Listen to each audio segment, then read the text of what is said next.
How's it going, my fellow lore seekers? Here's another lesson here on Lore College about upgrading the infamous control deck. I went over my previous list that I used to win a couple tournaments on the last video, and since then I actually won another first place at, the home base, the home shop, our sponsors, the good old Decks and Dice. So definitely check them out if you're in the Florida area. Yeah, definitely had to fight for the first place that time. It was it was a little rough, but pulled through. We got it done. And so now here we are with set 3, and we're trying to figure out what exactly can we put in the list that I felt like was already so tight and so like well put together, so cohesive. What can we put from set 3, make it better overall, or just run a little bit smoother, right? Like, how can we take what was already not broken in set 2 and just improve it enough to where we're going to take care of some of the challenges that we're going to face a lot coming into set 3? Because let me tell you now, set 3 introduces a lot of power and a lot of new decks, or at least existing combinations that we've seen that to me felt a little bit of C tier, B tier, really I believe bump up to that A, and some might even hit that S tier as the set rolls on and gets more refined. So we need a good starting base that we can go from and also refine as well as time goes on, and I'll probably have a follow-up near kind of like the end of the set, kind of seeing how I've done and how my teammates have done by that point, and kind of where the list has ended up. But let's go over what I think is going to work out really well right now, right? But before that, I'm actually giving away a nice little gift set here, completely sealed. I haven't touched it, I promise. I got a little extra from Disney Springs specifically to give away to you guys. So if you do want this gift set, there's a very simple step you have to follow. Follow me over on Twitter, or X as it's called now. Finally decided to go ahead and get one because there's so many great content creators and just great resources over on that platform for this game. So I kind of wanted to get myself in the mix, and maybe a good way to jumpstart this is by having some of you guys go ahead and follow me over there, and I'll make a post that you can comment on or whatever, just as an extra way to get yourself noticed for this giveaway.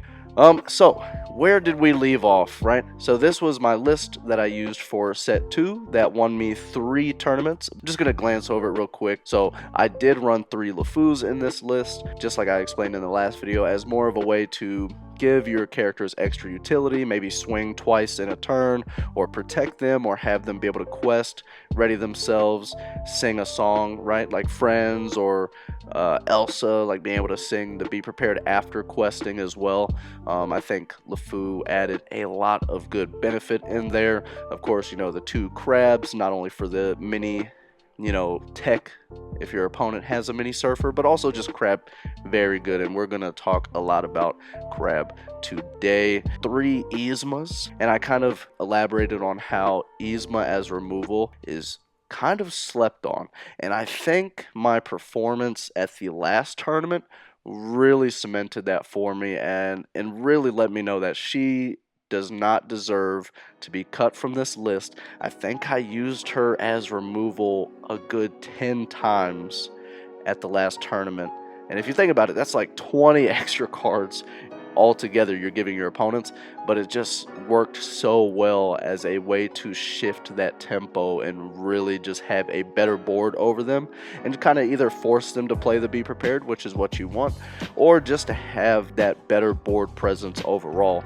Against a Mufasa deck, I threw back a Mufasa multiple times with Yzma. Even against the Control Mirror, I threw back I think one guy played an Ursula like 2 or 3 times, and I Yzma'd the Ursula every time. And yeah, it's just a great way to just swing the tempo back in your favor, or if you're in the lead, just further cement that lead and really put the pressure on your opponent.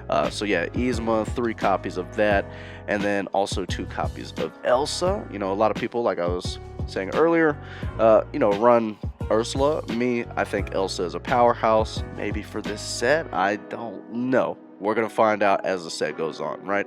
But my ultra spice was this one copy of Most Diabolical Scheme. Even though I'm running one copy, and I still run, spoiler alert, I still run this one copy even in the new list. This card is such a powerhouse and such a clutch card. I use it all the time somehow. It's not really a surprise that you see it often, right? You're drawing so many cards in this deck, and even more so now with set 3, that it's like you're gonna see this one copy very often, and there's not many times it feels terrible in your hand because you have so many cheap targets that you can use this on to remove something very substantial that your opponent has.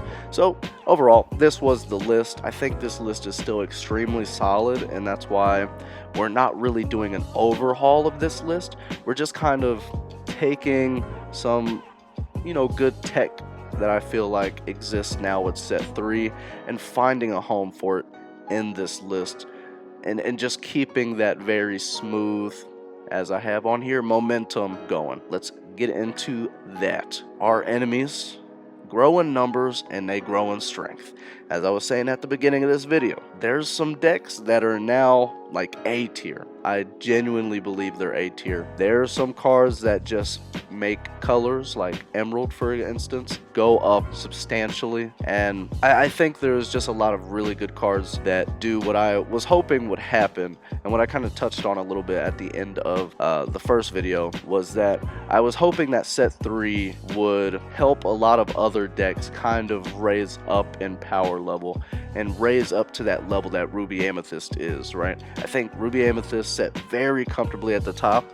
Set 2, and had some challenges here and there, some bad matchups here and there, but the bad matchups were decks that really couldn't hold their own against a full tournament with a wider array of decks, right? Just more things that it's going to have to face. Whereas this set, I feel like really takes multiple decks and just raises them up a notch to where, thankfully, I think we're going to see a lot more diversity in tournament. So another reason why we need to refine this list and just kind of keep our throne, man. We want to keep, if you're a Ruby Amethyst player like me and you love this hard control playstyle, we want to sit at the top, man. That's our job, is to control everything else. So let's go over some of the stuff in set 3 that we're really gonna have to look out for, right? So let's introduce some of the key mechanics that we're gonna have to pay attention to, right? Big one from this set is locations, right?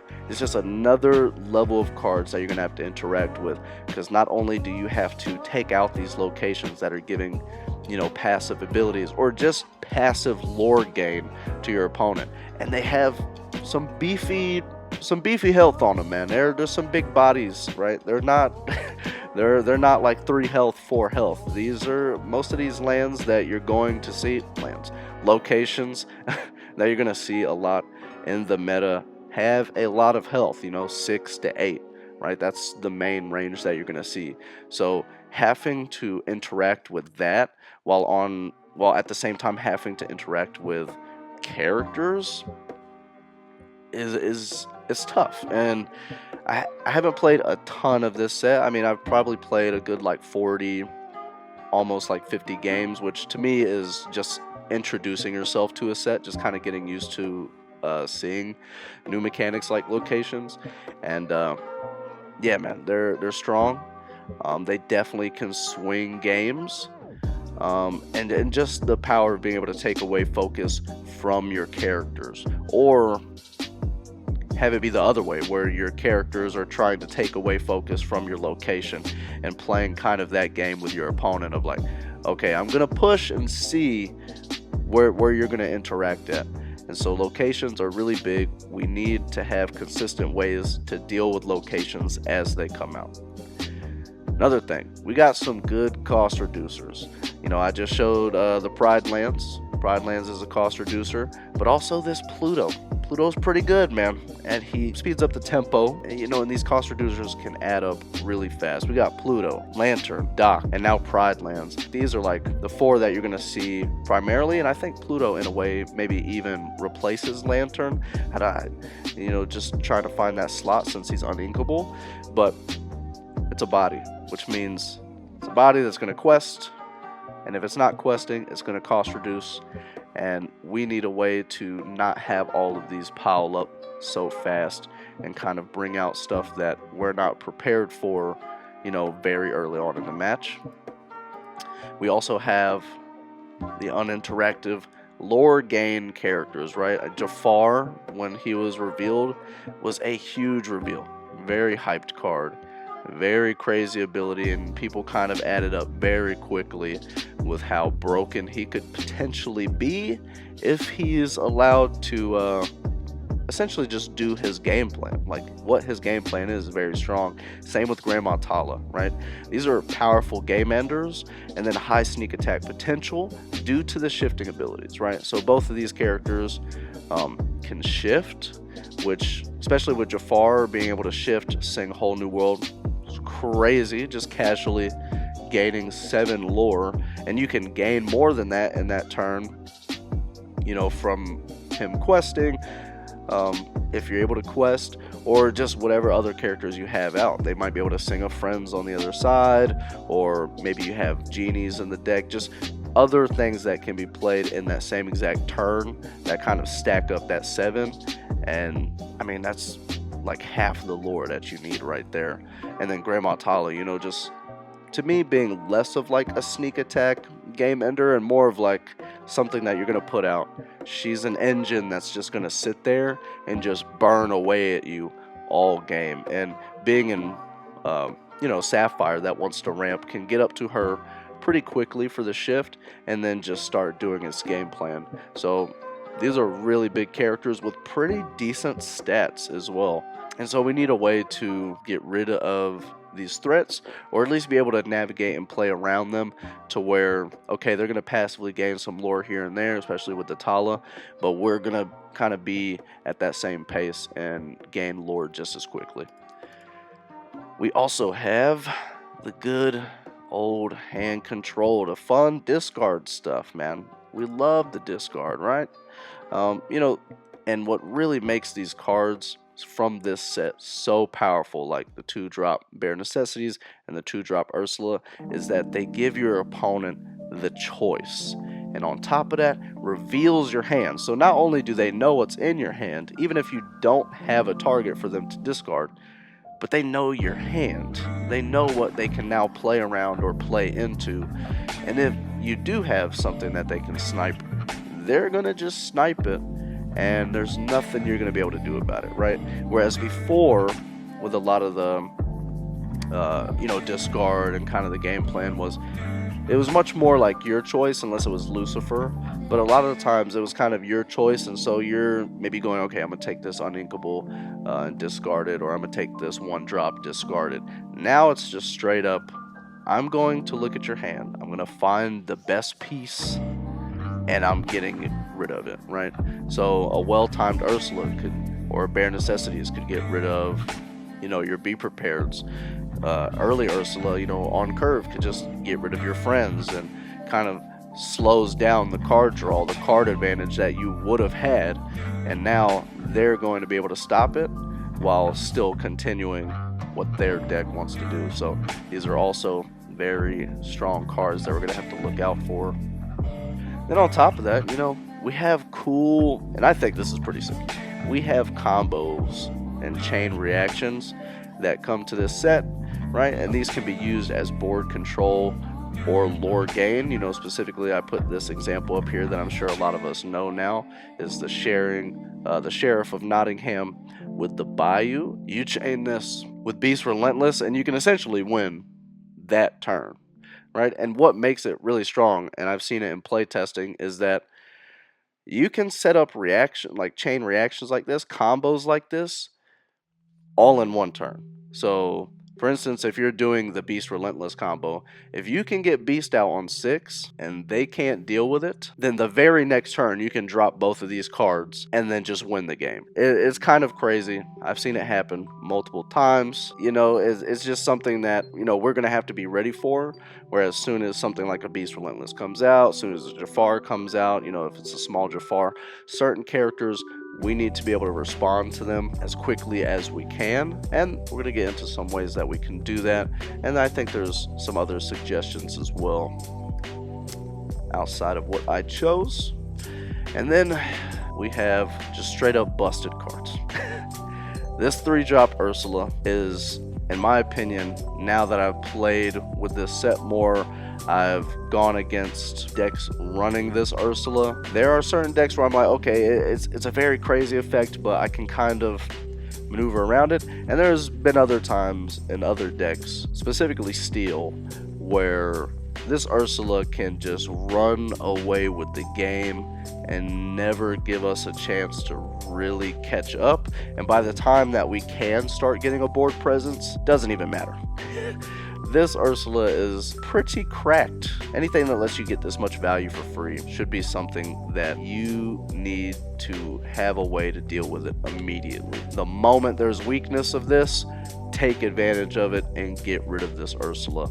It's a very crazy card. And because of that, and because of the things that I just, the other pieces that I described, the game is getting faster. Everything's speeding up just a little bit more, especially now that we have locations and the passive lord game. Everything is just steadily increasing. We kind of saw a little bit of pace increase for set 2, but then once a lot more steel decks kind of found their home, got a little bit more prevalent, it slowed down just a bit, right? It slowed down enough to where you could kind of comfortably run a character like, let's say, Elsa. But now that's not really the case, or at least starting out. There is potential that set 3 could slow down a bit like set 2, but I think there's just so many good cards that allow the game to be a bit faster that I don't see it slowing down as much as set 2 did by its like kind of early to midpoint, right? But I could be wrong. I just don't see that happening. So how do we react to that, right? So what are cuts from the list that we need to make to accommodate for the speed that's coming in to this next set? Here's some obvious ones. Elsa. As much as I love Elsa and as much as Elsa put in absolute work for me during set 2, I just think she's too slow. She's a huge cost, uninkable, with a shift target that nobody plays. Nobody plays small Elsa. Maybe if her shift target was a little bit better, or the shift cost was like 5 or something, maybe we could get some play out of her. But the fact that she's just always going to be pretty much an 8-drop kind of makes it rough, and it's uninkable at that. The freezing ability is nice, but we want to focus more on removing characters from opponents' board while building our own. You know, this is a very key point that I've found in set 3, is that it's all about board presence. You want to have the better board presence than your opponent, because the moment they play a location, or the moment you play a location, either your location becomes better now because you have a better board presence, because now they really have to think like, okay, am I going to focus on this one location, or am I going to focus on these 4 or 5 characters? But then also, even without locations, you want them to be low on character, like just board presence, so that if they drop a location, you can comfortably take it out and not have to worry about there being 4, 5 other threats on the board. And while Elsa is a great stalling card, in a meta where you really need higher board presence and you need to be able to comfortably just take everything out right after they come out, she just doesn't, I think, do justice right now. But she could come back if the meta slows down. We'll see. I love her. I would love to have her in the deck. Right now, I don't think that she's a good fit. Another very obvious cut is the Sorcerer's Spellbook. Granted, there's not much item removal being played right now, but the fact that it's just a 3-drop uninkable and you have to pay to gain that 1 lore, I feel like it's kind of obsolete right now due to the fact that we have locations, we have the Forbidden Mountain, or we have Queen's Castle. These cards, I feel like, are just better overall because, one, they're inkable if you don't need it, right? Because usually the spellbook, you're not playing on curve, you're playing it, you're kind of finding a spot in the match to where it can come out, not immediately get removed. And also you want to play it on 4 at least, right? Because you want to get it to come down and use it the same turn. So it's like, it's alright, right? We want to play more to the board. I'd rather have a character in its place or a location in its place that's going to just accrue potentially more lore over the game, or just give us more value, more things that our opponent has pressure to deal with. Maybe they can race the spellbook with a location of their own, playing something like a location, forces them to really hunker down compared to playing a spellbook. And then a not so obvious deck cut, we have my guy LeFou. Now I love LeFou, and he could return similar to Elsa, but I feel like there's just not enough room for him. Maybe if the game gets very, very aggro heavy, and there might be a way that you yourself could take the list that I'm going to show and kind of fit LeFou in there. But I feel like LeFou, in my testing so far, has been fine not being in the deck. He was just kind of like some good extra tech, extra flavor for set 2. It was great that he's inkable. It's great that he lets your characters do multiple things in a turn, but I had to cut and try to make space for a nice 2-card combo, but then also a card that I feel like is a lot more relevant this set compared to how relevant people might have thought it was in set 2. But I would love to have LeFou back, same as Elsa, but only time will tell. So what are we adding into the list? My personal favorite card right now, Prince Eric, so I had to put him in the list. He's a great way to build pressure, right? Especially if you go turn 3 Minnie Mouse Surfer, turn 4 Prince Eric. Now you just put 4 lore on the board. 1 very hard to interact with because it's evasive, but then also Prince Eric because he's not evasive, but if they swing into him, which he's totally fine with being swung into, it's threatening to deal with their best character. He's essentially a 1-for-1 trade no matter what. If they only have 1 character on the board and they know they plan on playing a character they don't want to get blown up, they're going to have to swing that character into Prince Eric first, and it's blowing up that character no matter what its stats were. To me, I think that's really huge, right? It's another way that we're putting pressure on the board. We're gaining, we have something else that can push 2 lore, but then also be great removal for whatever target we need to be taken care of. You know, it's just the fact that you get to choose the target that makes him, in my opinion, so strong. So, you know, what are some things we can do with Prince Eric? Let me elaborate a little bit, right? So we have Teeth and Ambitions, which is another card that we're adding into the deck. I swapped out the LeFou, added in Teeth and Ambitions. I didn't really feel Teeth and Ambitions was necessary set 2. I think people just got used to playing it because the set started off so aggressively. You had a lot of Amber, Amethyst, hyper aggro decks. But then once it slowed down, I just always questioned why people still ran this card, especially when everybody switched over to 1/3s. It doesn't even take care of the Surfer.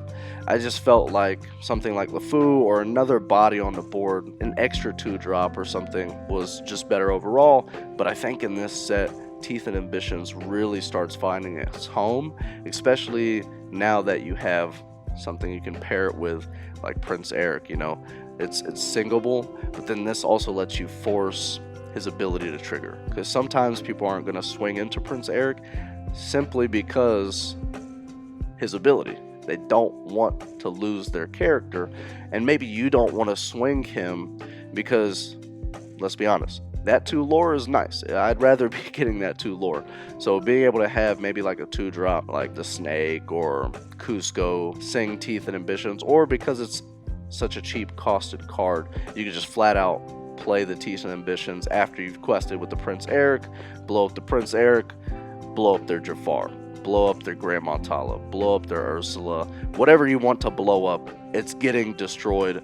And I've had multiple times where I've killed something with the Teeth and Ambitions, and then right after been able to take something out with the Prince Eric ability, being able to get 2 decent targets off the board, which is always nice to do, and it's a nice combo. And then also, he pairs really well with the Crab. The Crab bumps him up to 5 attack.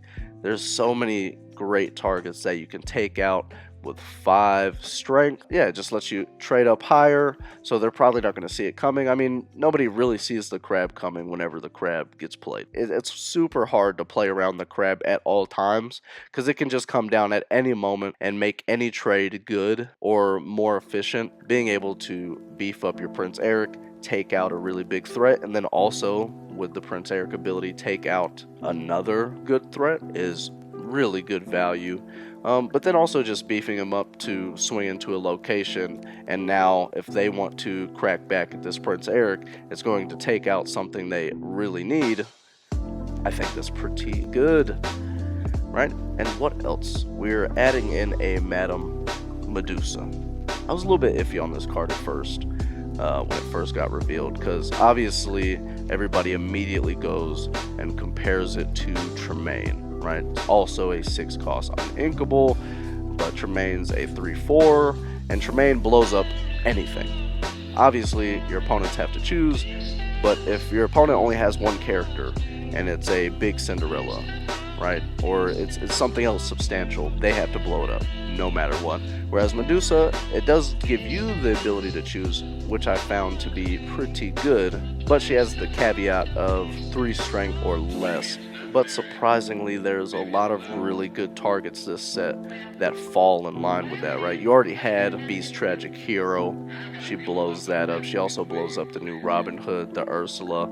There's just a lot of really good targets. Minnie Mouse Surfers. Anything, honestly, that's small is going bye-bye from this. So you can have really good tempo swinging turns with Medusa. I just really love being able to choose. And so she's very solid removal. And she also works well with the bounce package. But then also she's just extra targets for our diabolical scheme. The more villains we have, the more good villains we have in the deck, just makes that one copy of way more efficient, way stronger in the deck, and just allows you to use that card in a lot more spots compared to maybe you would have when there was less villains. We're also going to add the Queen's Castle. So kind of touched on it a little bit more. It's a great inkable spellbook replacement.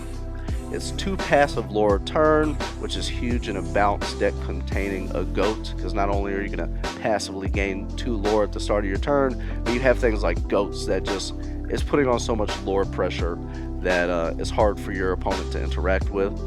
Has a very cheap move cost. You know, the 1 cost is great. You can drop this down because you're not really going to play the castle on curve unless your opponent is just playing very, very slow. But most of the time, this is coming out turn 6, 7, or post Be Prepared, and you're going to just attach, your 1 drops or your just whatever characters you have out to this, and you can do so very comfortably with that 1 cost. And then yeah, drawing cards is huge. Even if you have 1 character attached to this, it's just great. Beast Tragic Hero was a great card and still is a great card, and all it was doing was giving you 1 extra card at the beginning of your turn. So this just doing that same thing is really powerful. If you have multiple characters attached to it and they're not taking care of it, you're going to get so much card advantage. It's crazy. Like I was saying earlier, this is a post Be Prepared banger. I had 1 game where opponent wiped the board, I went to 8 ink and dropped 2 of these, and it was pretty much just game over at that point.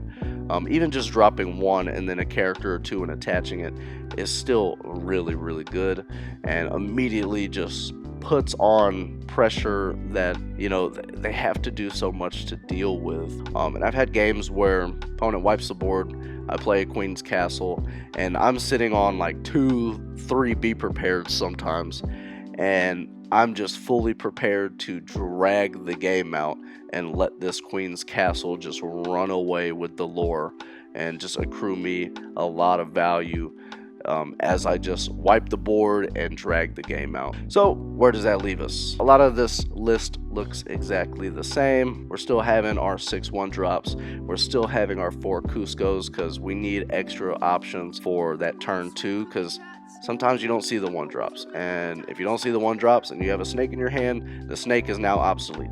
You're just gonna ink it, right?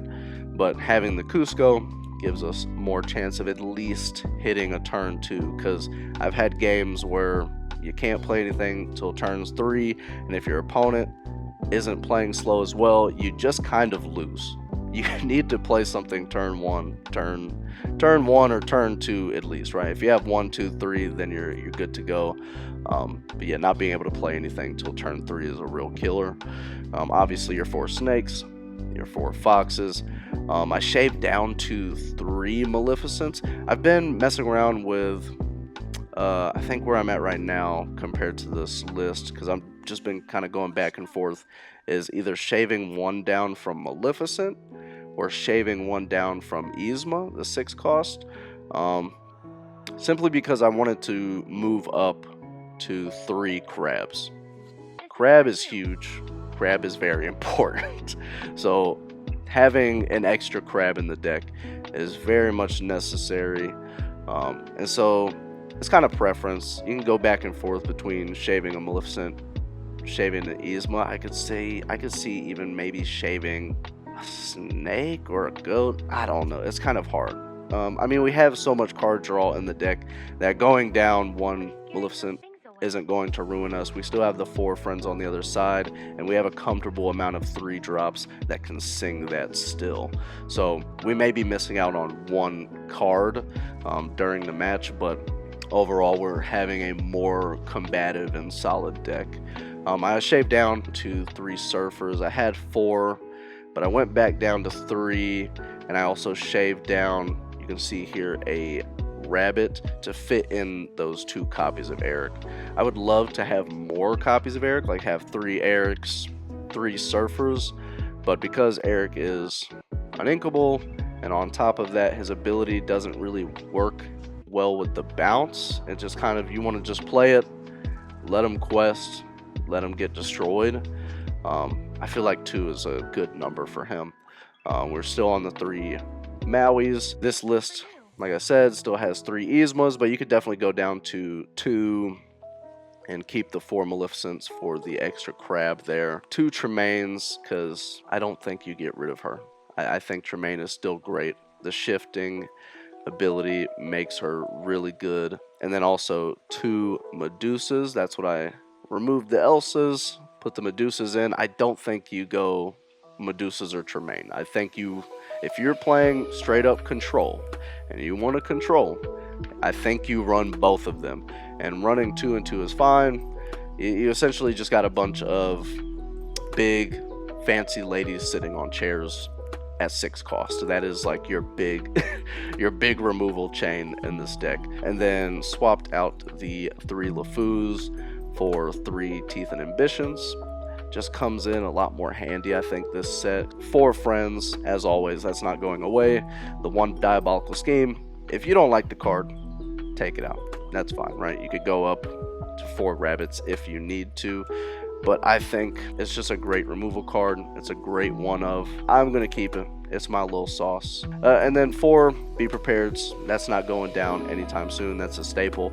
And then I replaced the 2 Spellbooks with the 2 Queen's Castles. So let's go over some quick tips. Right. So leverage all of your removal. Your Diabolicals, your Medusa, your Tremaine, your Yzma. Yes, Yzma is removal. Teeth and Ambitions. Prince Eric. I'm telling you, stop sleeping on Yzma as removal. I use her as removal like 80% of the time now, and it works. It's just good. Just learn how to out-tempo your opponent. Learn when she's good and what targets are good. The thing is, overall, you want to learn how to play comfortably without the saving grace of Be Prepared, especially when we're looking at Bare Necessities, we're looking at Ursula's cards that they can hold on to and wait right before the Be Prepared turn and take it right out of your hand, right? We need to leverage all the other removal, anything else we have in the deck, as ways to build an overall better board than your opponent.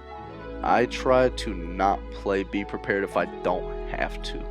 Like, I really just use Be Prepared as a last resort, where I think a lot of people have gotten comfortable just playing it on 7. Like, even if their board is better. I've had games where, like, their board isn't bad against my board, and they still blow it up just because it's turn 7. And I'm like, okay. I think getting comfortable with not playing that card on turn 7 if you absolutely don't need to, and just getting better at fighting and building, getting your board state to be better than your opponents, so that you're either forcing them to play the Be Prepared, or you're just not relying on it, right? You could play other stuff on turn 7. You don't necessarily need the Be Prepared. I think that is what will show the skill gap between Ruby Amethyst players, is knowing how to just tempo better and combat better, so that the Be Prepared is strictly the last option. Tip number 2, don't sleep on the crab. I'm saying this, man. Crab stocks going up.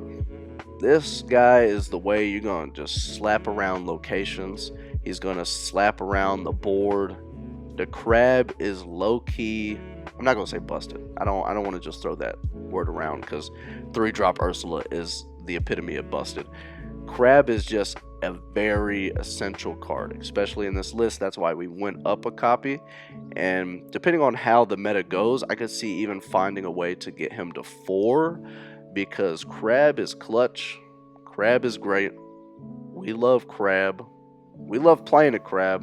Like, I think I've had multiple times now where I had like a snake, for instance, hit for 9, because I dropped the Crab, beefed the snake up, is hitting for 6, and then I bounced the Crab back, put it on the snake's hitting for 9. I'm one shot in the RLS Legacy like it's nothing. The Jim Hawkins deck is now trash, right? Crab is crazy. We love it. Abuse the Crab. Tip number 3, go aggro when you need to, right? We have these 1-drops. You have the Cuscos, you have the Surfers, Prince Eric, Castle. Like I was saying, Castle is really good to play on curve if your opponent is in a situation where they have to play slow. Maybe they couldn't play anything until turn 3, while you've gone 1, 2, 3, and then right on 4 just slap the Castle down, right? But yeah, I always sit and I wait and I see, like, okay, my opponent is not being able to play as fast as they may like to, especially at the beginning of the game. I'm just going to start slamming these extra 1-drops I have. If it's turn 4, I'm going to go Surfer 1-drop mini. Just go aggro when you need to. Go wide when you need to. I've had games, it's turn 5, turn 6, I think like turn 5, and I have like 5, 6 characters out on the board, because I'm just going to quest, get as much lore as I possibly can before the Be Prepared that they're going to be forced to play, because I've gone so wide. And then after that, you know, you kind of sit on your card draw, your castles, your friends, your rabbits, your Maleficents, and then after they wipe, you just start spamming the card draw, you know, kind of get your hand built back up, and now you have this significant lore lead compared to them. So switch to aggro when you need to really punish slow players. When your opponent slows down, you hit the gas. And just like that, we're at the end of the lesson. Make sure to go ahead and follow the socials. Got Instagram, Lore Seekers Pro, that's our team Instagram. Got my personal Instagram, Terrace Black. And then also over on X, got Lore Seekers Pro, LSP Terrace. Make sure to follow my Twitter or X if you want to win this gift set.